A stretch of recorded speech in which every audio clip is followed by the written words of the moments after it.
Family is everywhere in everyday English. Mastering these basic titles is essential to connecting with others.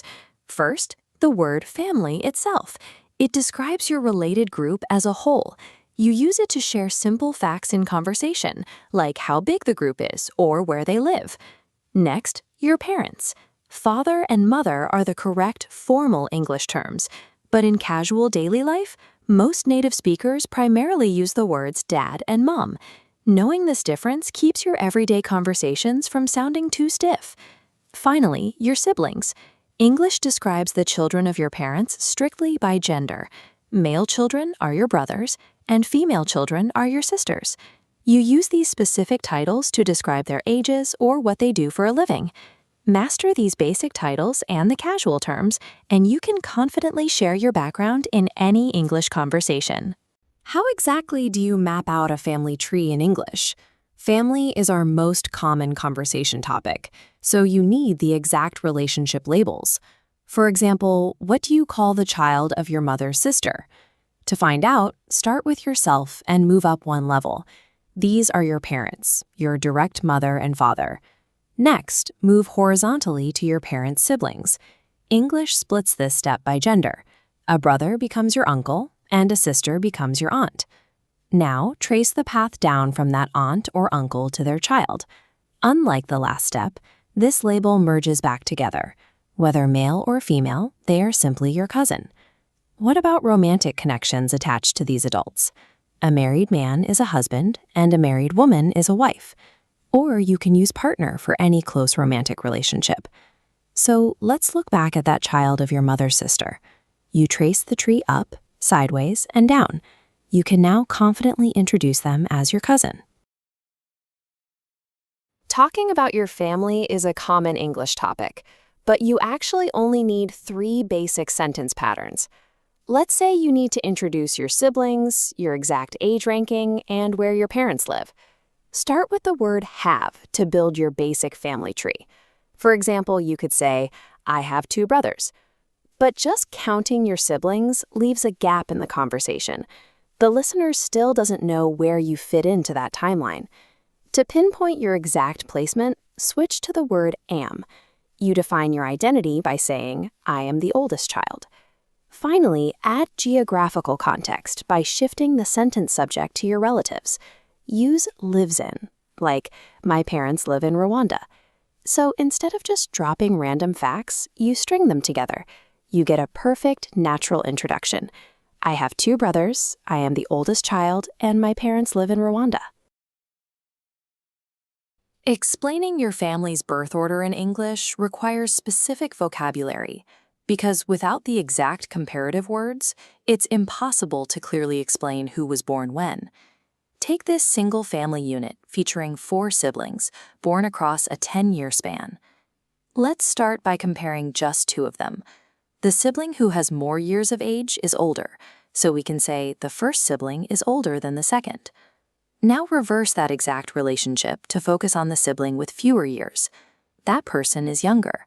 The second sibling is younger than the first. Comparing 2 people is straightforward.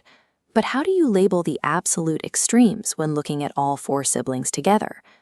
The solution is to isolate the single sibling who has the most years out of the entire group.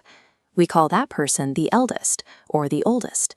And if we highlight the opposite extreme of the group, the sibling with the absolute fewest years is the youngest child. And those 4 siblings from the beginning, you can now perfectly explain how they are related, from the eldest down to the youngest. How does the English family tree organize dozens of relatives into one single map? It matters because explaining who people are is the most common topic in everyday conversation. So imagine mapping out everyone at a massive family reunion, starting from the very top. At the peak of the first generation, you place your grandfather and grandmother. From there, you trace a vertical line directly downward to the second generation, which introduces your father and mother. But that straight line doesn't capture everyone. How do you map your parents' siblings? That's when the tree branches outward horizontally. Their brothers and sisters are mapped beside them as your uncles and aunts. Next, drop vertical lines down from your parents to the third generation. This is where you sit, alongside your brother and sister. Finally, drop one last set of lines down from those uncles and aunts. Their children complete the outer edges of the map as your cousins. So the next time you find yourself standing in the middle of a massive family reunion, you can look at this completed map and confidently introduce exactly how every single person is related. Family is the most common topic in everyday English conversation, but to actually talk about yours, you need 3 specific building blocks. It starts with the names. English splits family vocabulary into distinct male and female terms. For the men, you have your father, your brother, and your uncle. For the women, you have your mother, your sister, and your aunt. The one exception? The word cousin stays exactly the same for both. Once you know the names, you can introduce them using a basic question and answer structure. If your friend points to a photo and asks, "Who is he?" you just lock in the vocabulary. "He is my brother," or "He is my uncle." And if they point to a woman and ask, "Who is she?" you say, "She is my sister." Now that you can identify everyone, the conversation naturally expands to your immediate household. Native speakers will almost always ask 2 standard questions. First, are you married? And second, do you have children? You might reply, "Yes, I have 2 children. My son is 7 and my daughter is 4. Master these names, the identifiers, and those standard questions, and you're ready to confidently introduce your family in English. English family words perfectly map out our exact relationships. But how do they change across generations? Let's build a simple family tree, starting with 2 parents and their immediate offspring. A single young person at the bottom is just a child, but add more and they become children. Notice we don't add an S. This is a strict irregular plural. English then splits this bottom generation by gender. A male offspring is specifically a son, and a female offspring is a daughter. But things get messy when we move up the tree. Chaining words together like mother's father is way too clunky. Instead, English uses a generational jumping rule. To jump exactly 1 generation up, we attach the prefix grand. So a father's father becomes a grandfather, and a mother's mother becomes a grandmother. Finally, we apply that same grouping rule to the top. Combine that grand prefix with the adult base word, and you get grandparents.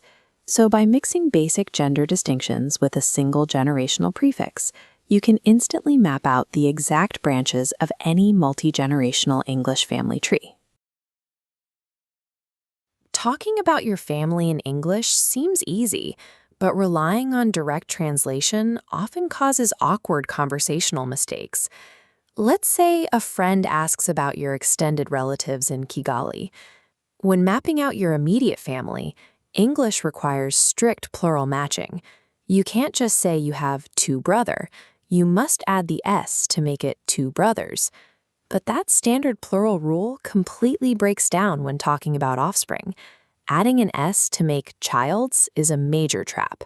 The word transforms entirely into children. The biggest trap happens in the extended family. English drops specific gender markers entirely. Terms like cousin sister or cousin brother are incorrect. They are all just cousins. Finally, when stating where they reside, your action verbs must match the group size. 1 single brother lives, but 2 parents live. So what about those extended relatives you were asked about in Kigali? You can now describe your entire family tree and exactly how you're related without a single translation error. Family is the most common topic in everyday English conversation, but most beginners freeze up right after saying hello.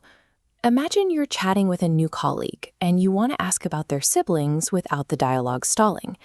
To structure the chat, always start with a foundational yes or no opener. Ask something simple like, "Do you have any brothers or sisters?" If they just answer, "Yes, I do," and you don't respond, the conversation immediately dies. This is where you must pivot to gathering specific details. Use a targeted follow-up question, like, "Are you the oldest?" Or ask about numbers. "How many children do you have?" These targeted structures force the other person to give a detailed, multi-word response. Once they open up, expand the dialogue with situational questions. For example, ask, "Where does your family live?" By chaining that initial general opener to a series of specific follow-ups, that new colleague is now engaged, and you've just navigated a complete, natural conversation in English.